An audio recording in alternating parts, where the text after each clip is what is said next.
आप देख रहे हैं डीएनबी भारत। विधानसभा में नीतीश कुमार ने जिस तरह से अमर्यादित बयान दिया है, उसको लेकर राष्ट्रीय लोक जनशक्ति पार्टी के नगर अध्यक्ष सह मीडिया प्रभारी और सांसद प्रतिनिधि उमाशंकर मिश्रा से हमारे संवाददाता ने खास बातचीत की। आइए सुनते हैं क्या बातचीत हुई लोक जनशक्ति पार्टी के नगर अध्यक्ष सह मीडिया प्रभारी और सांसद प्रतिनिधि उमाशंकर मिश्रा और हमारे संवाददाता अफरोज आलम।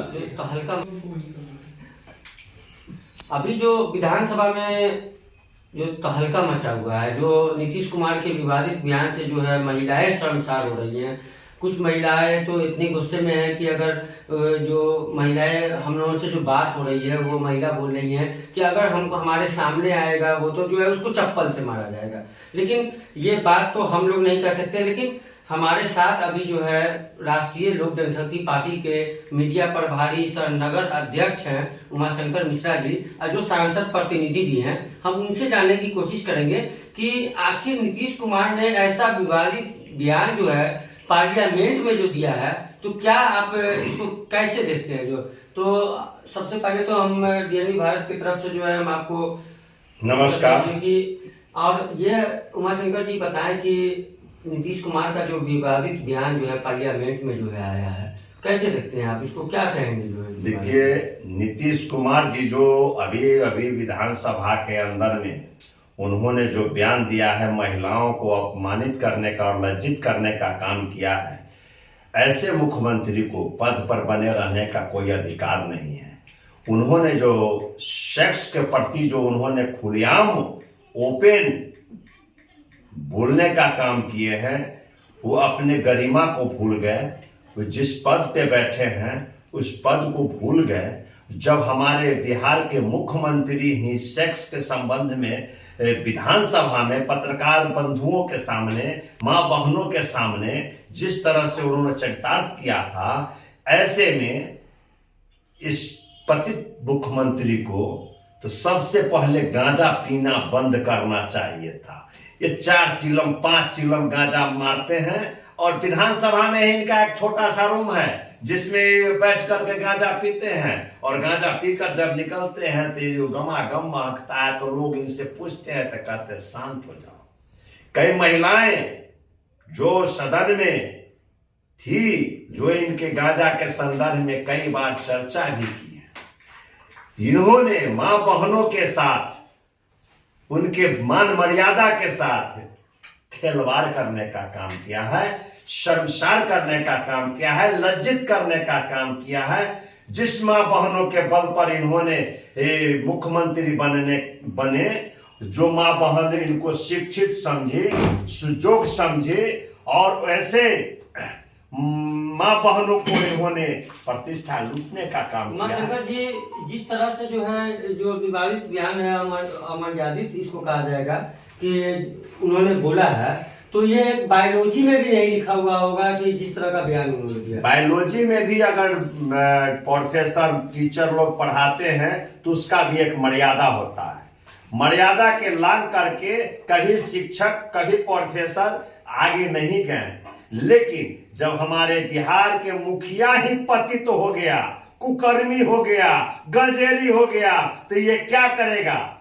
ऐसे मुख्यमंत्री को पद पर बने रहने का कोई अधिकार ही नहीं है। महिला को आरक्षण देते हैं, महिला को जो है शिक्षित करते हैं, और उसी महिला को जो है फिर यहाँ पे अमर्यादित जो है भाषा बोलकर जो है उन्हें जो शिक्षित नहीं करते हैं। महिलाओं को, मां बहनों को ये शिक्षित नहीं करते हैं, अशिक्षित करते हैं, इनको अपमानित करते हैं, इनके मर्यादा को खुलेआम बाजार में उन्होंने परोसने का काम किया है। क्या कहिएगा इस पतित के बारे में? कितना हो कहे तो वो कम है। इनको तो नैतिकता के आधार पर इस्तीफा दे देना चाहिए।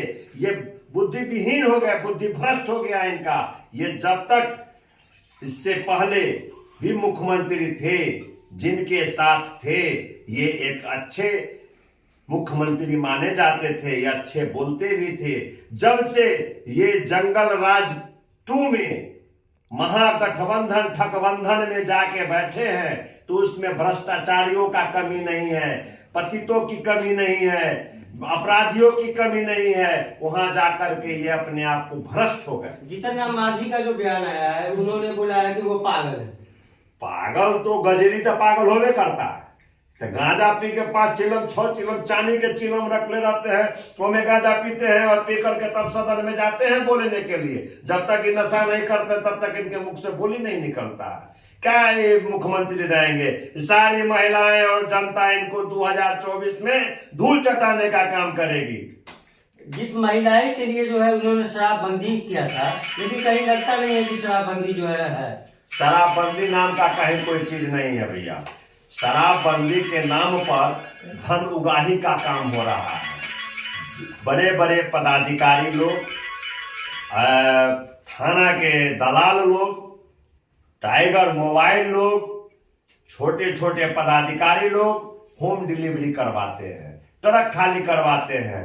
हमारे शहर में जब से इंस्पेक्टर के पद पर विक्रमाचार्य जी और अधीक्षक के पद, पुलिस अधीक्षक के पद पर विनय बाबू बने हैं, तब से शहर में शराब की बिक्री कुछ कम हुई है और होम डिलीवरी की कमी हुई है। लेकिन अपराध बढ़ गया है। अपराध भी बढ़ने के पीछे कारण है कि शहर के सफेद पोश नेते लोगों के वजह से अपराध बढ़ रहा है। चूंकि ये जंगल पार्ट 2 चल रहा है। ये जंगल पार्ट 2 कैसे समाप्त होगी, यहाँ के जनता इसका निर्णय। 2024 का चुनाव कैसे देख रहे हैं?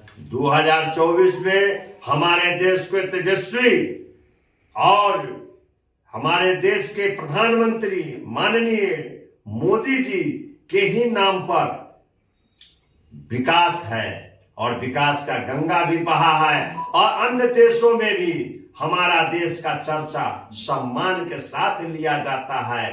पड़ोसी मुल्क हमारे देश का जगह जमीन कब्जा कर लिया करते थे। जब से मोदी जी की सरकार बनी है तब से अगल बगल अड़ोसी पड़ोसी सब खबरदार है। नीतीश कुमार जिस महिला पे जो है चुनाव जीते थे, जिस महिला के इस पे अभी भी जो है कि महिलाएं हमें चुनाव जिताएंगी, तो अब क्या कहेंगे? इसको क्या कैसे देखेंगे कि जो है महिलाएं के बारे में ही जो है आपत्तिजनक बात बोलना विधानसभा में? क्या ये विधानसभा के चुनाव या लोकसभा के चुनाव में क्षेत्र में जाएंगे, माँ बहनों इनको जूता चप्पल के माला पहनाने की काम करेगी। इसलिए कि वो कोठी में रहते हैं और माँ बहन घर में रहती है और सड़क पर रहती है, गांव घर में रहती है, वो इन तक पहुंच नहीं सकती है। लेकिन जब ये पहुंचेंगे इन लोगों के बीच